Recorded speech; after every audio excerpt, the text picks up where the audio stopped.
Welcome to Tara's world. இப்போ நம்ம இந்த வீடியோவில் என்ன பார்க்க போகிறோம்னா ஸ்டாண்டர்ட் 10 சயின்ஸ் புக்கில் உள்ள யூனிட் 12 தாவர உள்ளமைப்பியல் மற்றும் தாவர செயலியல். இந்த யூனிட்டுக்கு பின்னாடி கொடுத்துருக்கக்கூடிய விரிவான விடையலி அதில் உள்ள கொஸ்டின்ஸ்குள்ள ஆன்சர்ஸ் நம்ம மார்க் பண்ண போகிறோம். 7th ரோமன் விரிவாக விடையலி. இது கீழே 3 கொஸ்டின்ஸ் கொடுத்துருக்காங்க. இதுக்குள்ள ஆன்சர்ஸ் ஒன் பை ஒன்னாக மார்க் பண்ண வைப்போம். ஃபர்ஸ்ட் கொஸ்டின், வேறுபாடு தருக. அதில் 2 செக்ஷன் கொஸ்டின் இருக்குது. ஃபர்ஸ்ட் ஒன், ஒரு விதையிலை தாவர வேர் மற்றும் இரு விதையிலை தாவர வேர். இதுக்குள்ள வேறுபாடு எழுதணும். இதுக்குள்ள ஆன்சர் பேஜ் நம்பர் 174 இருக்குது. பேஜ் நம்பர் 174 இந்த டேப்லேஷன் ஃபுல்லாக மார்க் பண்ணிக்கோங்க. இதுலேருந்து இது வரைக்கும் இதை விரிவாக விடையலி ஃபஸ்ட்டில் உள்ள ஆப் பிரிவில் உள்ள கொஸ்டினுக்குள்ள ஆன்சர்.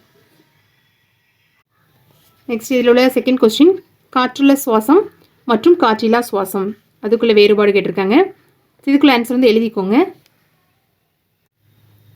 இதை விரிவாக விடையலி ஃபஸ்ட்டு உள்ள ஆ பிரிவுக்குள்ள ஆன்சர் காற்று சுவாசம் காற்றில்லா சுவாசம். காற்றுள்ள சுவாசம் காற்றில்லா சுவாசம் கொஸ்டினில் கொடுத்துருக்க மாதிரி எழுதிக்கோங்க. இது கீழே 5 பாயிண்ட்ஸ் இருக்குது, 5 டிஃப்ரென்ஸ் இருக்குது.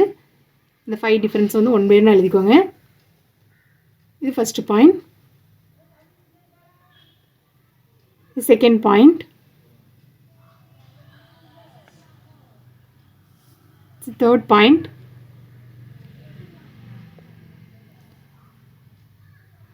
இது ஃபோர்த் பாயிண்ட், இது ஃபிஃப்த் பாயிண்ட்.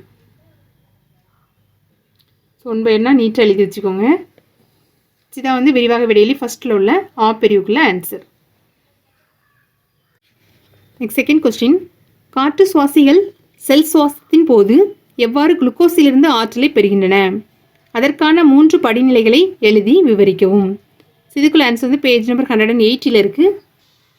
பேஜ் நம்பர் 180 இதுலேருந்து ஸ்டார்ட் பண்ணிக்கோங்க. காற்று சுவாசத்தின் படிநிலைகள் செகண்ட் கொஸ்டினுக்குள்ள ஆன்சர் இதுலேருந்து ஸ்டார்ட் பண்ணி ரைட் சைடில் இது வரைக்கும் செகண்ட் கொஸ்டினுக்குள்ள ஆன்சர். நெக்ஸ்ட் தேர்ட் கொஸ்டின், ஒளிச்சேர்க்கையின் ஒளி சார்ந்த செயல் எவ்வாறு ஒளி சாராத செயலிலிருந்து வேறுபடுகிறது? இந்நிகழ்ச்சியின் ஈடுபடும் மூலப்பொருட்கள் யாவை? இறுதிப் பொருட்கள் யாவை? இவ்விரு நிகழ்ச்சிகளும் பசுங்கணியத்தில் எங்கு நடைபெறுகின்றன? இதுக்குள்ள ஆன்சர் எழுதிக்கோங்க. தேர்ட் கொஸ்டினுக்குள்ள ஆன்சர் ஒளி சார்ந்த செயல் ஒளி சாராத செயல்.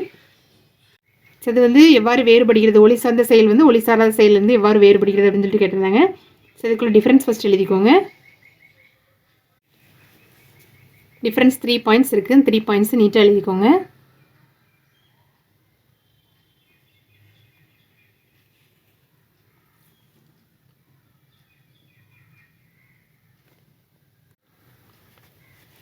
அதுக்கப்புறம் அதில் மூலப்பொருட்கள் கேட்டிருந்தாங்க. சரி எழுதிக்கோங்க. இறுதி பொருட்களும் கேட்டிருந்தாங்க, அதையும் எழுதிக்கோங்க. நீட்டாக எழுதி வச்சு படிங்க.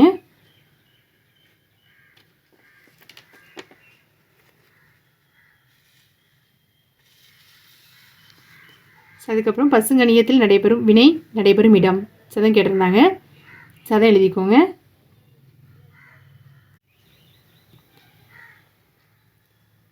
புக்கில் இல்லாத கொஸ்டின்ஸ்குள்ள ஆன்சர்ஸ் நீட்டாக பேப்பரில் எழுதி வச்சு படிங்க. இது வரைக்கும் தேர்ட் கொஸ்டினுக்குள்ள ஆன்சர். ஃபஸ்ட்டு அதுக்குள்ள டிஃப்ரென்ஸ் எழுதணும். அதுக்கப்புறம் மூலப்பொருட்கள் இறுதி பொருட்கள், அதுக்கப்புறம் பசுங்கணியத்தில் வினை நடைபெறும் இடம். இது வரைக்கும் தேர்ட் கொஸ்டினுக்குள்ள ஆன்சர். விரிவாக விடையலில் உள்ள 3 கொஸ்டின்ஸ்குள்ள ஆன்சர்ஸ் மார்க் பண்ணிட்டோம். யூனிட் 12 உள்ள விரிவாக விடையலில் உள்ள எல்லா கொஸ்டின்ஸ்குள்ள ஆன்சர்ஸ் மார்க் பண்ணிட்டோம். நெக்ஸ்ட் வீடியோவில் இந்த யூனிட் 12 உள்ள உயர் சிந்தனைக்கான வினாக்கள் இதில் கொடுத்துருக்கூடிய கொஸ்டின்ஸ்குள்ள ஆன்சர்ஸ் மார்க் பண்ணுவோம். தேங்க்யூ.